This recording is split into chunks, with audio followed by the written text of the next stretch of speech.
I've been flipping houses for 15 years, and I can tell you that the biggest issue with flipping houses is dealing with the contractors. I mean, they suck, right? They're always asking for more money, not showing up to job sites. They cost you all kinds of headaches. But I think there's a lot more to this story. And what I want to do is show you how you can have a more effective relationship with your contractor. And that all starts with getting aligned with them. And the way that you get aligned is by understanding what they're going through. So let's talk about what it's like to be a contractor. And I should know, I've been doing it for a decade. So does it ever seem like the contractor gets started really quickly and everything's going well, and then all of a sudden the back half of the job, they start to slow down, maybe stop answering their phone calls as much, and the work really stops progressing? You see, to run a contracting business, you almost always have to have more work than you have the ability to complete. Just because you have work lined up doesn't mean you can actually do the work. See, these guys get paid when their surgeons are at the table, meaning contractors are actually producing something on a job site. But just because the job is lined up doesn't mean that they can actually send guys there to produce, because things come up like permitting, inspections, problems that come up on a project, like they find termites in the wall and then they have to get with you, the customer, to come up with a resolution that you all agree on. Or maybe they're just waiting for payment. Or maybe you changed your mind on what color you wanted the walls or what kind of cabinets you wanted in there. But that stops them from actually being able to produce work, i.e. revenue for themselves. Therefore, they need to make sure that they have an abundance of work set up. That way, if one job gets held up, they can go move on to another one. But here's the next problem. Think about when you hired that contractor. What if they said, hey, I got this other project going on,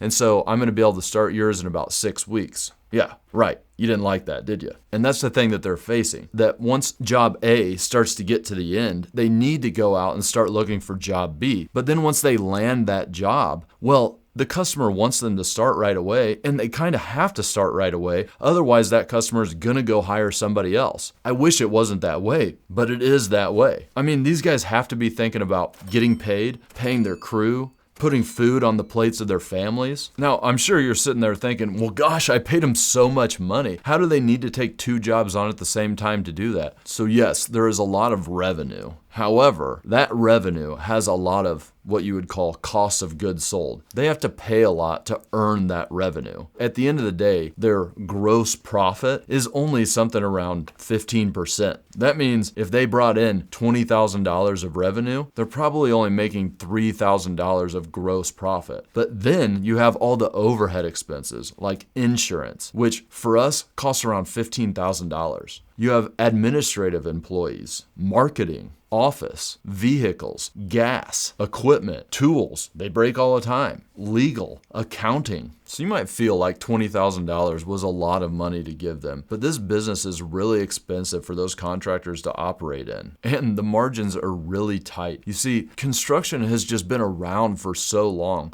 that over time what happens is margins get cut because people figure out how they can do jobs for cheaper and cheaper and cheaper. And in fact, sometimes so cheap that these guys are working out of their basement. They don't even have insurance or the right licensing. It might not even be legal. But the legit guys out there are competing against the prices of all of those. So what you get is a race to the bottom. Everybody is trying to give the cheapest price that they can in their bids. And they're not necessarily even lying about it. They're looking at the job that you want them to bid on, and they're giving you the best case scenario price that they can. Because if they gave you the truth that, hey, maybe I'll open up those walls and find termites, and man, the electrical looks old, we might have to rip it all out throughout the house and do a whole new rewiring. Well, you're probably not going to hire that person. So what they end up doing is giving you a bid that is the best case scenario. And then a lot of times they do find some of those things, and then they have to do change orders. And I'm not saying that's right or wrong, but I'm saying that over years and years, that is what has been built into this industry.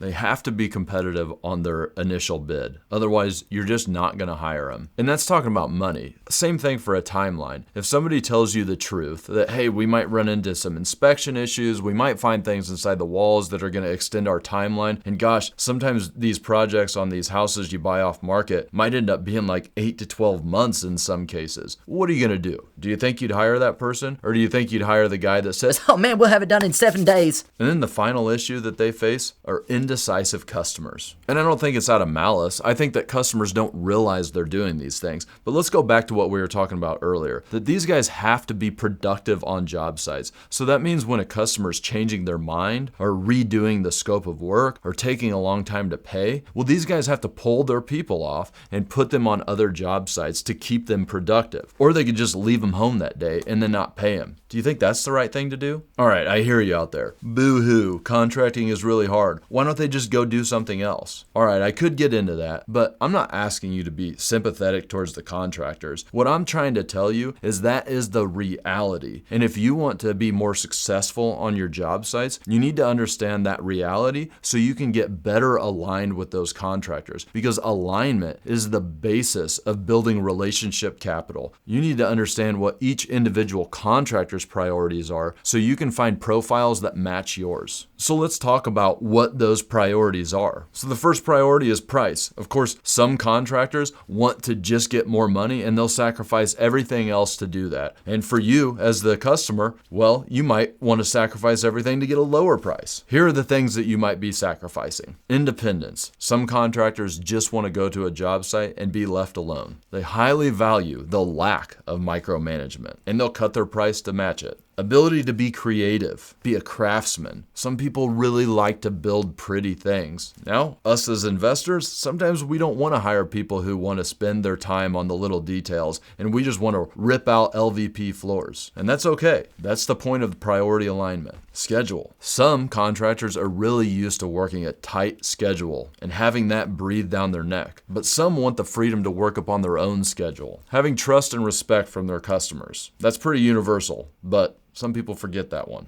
The type of work that they're doing. Some only want to do new builds or some want to do really high-end renovations. Now, I don't necessarily think any contractor wants to do the crappy reno project on an off-market deal, but it might not be that important to them. Some of these other priorities are much more important. Are there other contractors on the job site? Some of these guys don't want to work with other contractors because they've gotten tools stolen or misplaced, or things go wrong on the job site and they end up getting blamed for it. Confidence in payment and pay schedule. Are you paying them quickly? Or is it every time they get finished with work, there's some story on how they'll get paid next week? The amount of work. Do you have a next job for them or are you a one and doneer? Do you waste their time? Are you constantly bringing them to different job sites to give you a bid or making them bid against a bunch of other contractors and then they're not actually winning the job? And I know, I hear you. Well, you got to get 3 bids every time and I just picked the best one. That's fine. You're also burning some relationship capital. You just need to understand that. Everything is a balance. Are you trying to get freebies all the time? I mean,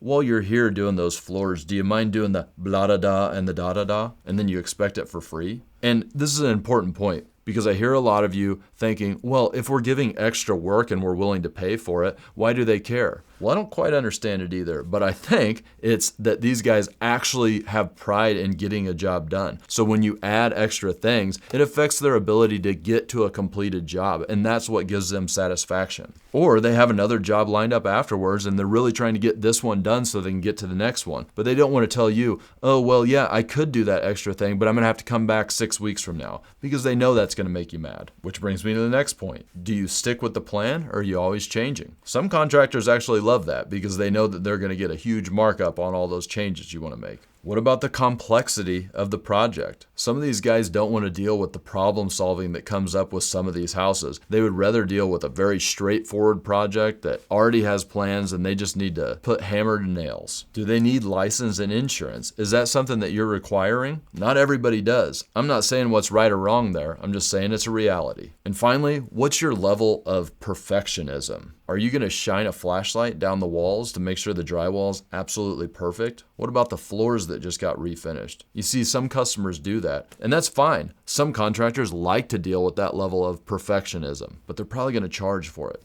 Okay, I know it seems like a lot of things. There's like 10 or 15 priorities that you need to align with. It's not really that complex. Obviously, you as a real estate investor really care about the price being good. Not necessarily the cheapest guy out there, but a good price. So make sure that you're willing to put your focus in the other priorities. Give them independence. Don't be micromanaging them. How do you do that? Create a great scope of work that you guys are clear on, and then you can just let them finish the project and then execute the pay schedule that you pre-agreed upon. Make sure you pay extremely fast. When they get done with the scope of work that that you agreed upon, get there that day with a check. Quick payment goes further than about anything else you could do on a job site. These guys have been screwed over by a lot of different customers. And watch out for your level of perfectionism. You're doing real estate investments, and they don't have to be absolutely perfect. Now, there are some basics that need to get done right. I'm not talking about delivering a shoddy job, but you're not doing the Taj Mahal here. So just make sure that what you want and what the contractor wants are aligned. Now, here's where the big problem comes in, is I think that a lot of people hire a contractor and they expect them to be the expert on everything that is the rehab of your project. And that's just not the way it works. Here's the reality. No matter how aligned you get with your priorities, how much relationship capital you've built with these contractors, you still need to take ownership of these things. What you need to understand is the real estate organization you're building may have operations managers like a contractor or even a general contractor, but the CEO is you. That means that you need to understand how to build a scope of work and what to expect from these contractors, which contractors fit into what type of project. And you also need to understand when you need to better manage yourself, and maybe you're the one that's causing the issues. And yes, all of that takes a little bit of time, a little bit of knowledge, but it's a lot easier than you think. And as the leader of your organization, you need to make sure that you understand and cast a vision for everybody who's going to be involved in your project. 2, you need to set expectations, and you do this through a scope of work. And then you hold accountability to those expectations you set. Now, everything we've talked about leading up to this point is talking about dealing with an actual good contractor. And most of them are good contractors. They just have a lot of the deck stacked against them. But there are actually bad contractors. And here's how you know you found one.